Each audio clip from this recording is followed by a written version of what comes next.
जब महाप्रभु जगन्नाथ ने मौन भक्त की परीक्षा ली। पुरी धाम से थोड़ी दूर एक छोटा सा गांव था। उस गांव में एक साधारण व्यक्ति रहता था। नाम था माधवदास। माधवदास के पास न धन था न बड़ा घर, पर उसके हृदय में बसते थे महाप्रभु जगन्नाथ। माधवदास रोज सुबह उठकर मंदिर की दिशा में सिर झुका देता, पर कभी ऊंचे स्वर में प्रार्थना नहीं करता।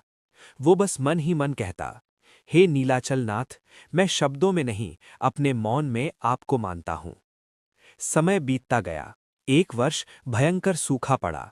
खेत सूख गए, घर में अन्न समाप्त हो गया। बच्चे भूखे सोने लगे। पत्नी ने व्यथित होकर कहा, स्वामी, अब तो प्रभु से कुछ मांग लीजिए। माधवदास ने शांत स्वर में उत्तर दिया, अगर प्रभु ने चाहा होगा तो बिना मांगे भी दे देंगे। उस रात माधवदास भूखा ही सो गया। आधी रात उसे आभास हुआ जैसे कोई उसके पास बैठा हो। एक गंभीर और करुण स्वर गूंजा, माधव, तुमने मुझसे कभी कुछ मांगा क्यों नहीं?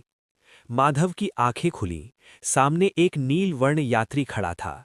चेहरे पर अपार शांति, आंखों में दया का सागर। माधव कांपते हुए बोला, प्रभु, मैं डरता था मांगते मांगते कहीं अपनी भक्ति न खो दूं। यात्री मुस्कुराया, धीरे से कहा, आज तुमने मेरी परीक्षा पास कर ली। और वो अदृश्य हो गया। अगली सुबह गांव में हलचल मच गई। जिस खेत में कल तक दरारें थीं, वहां हरी भरी फसल लहलहा रही थी। माधव के आंगन में महाप्रसाद से भरी एक पोटली रखी थी। उसी दिन श्री जगन्नाथ मंदिर में पंडितों ने देखा, महाप्रभु के मुख पर अद्भुत संतोष की मुस्कान थी। तभी आकाशवाणी हुई, जो मुझे शब्दों में पुकारते हैं मैं उन्हें सुनता हूं, पर जो मुझे मौन में मानते हैं मैं स्वयं उनके जीवन में उतर आता हूं। माधवदास की आंखों से अश्रुधारा बहने लगी।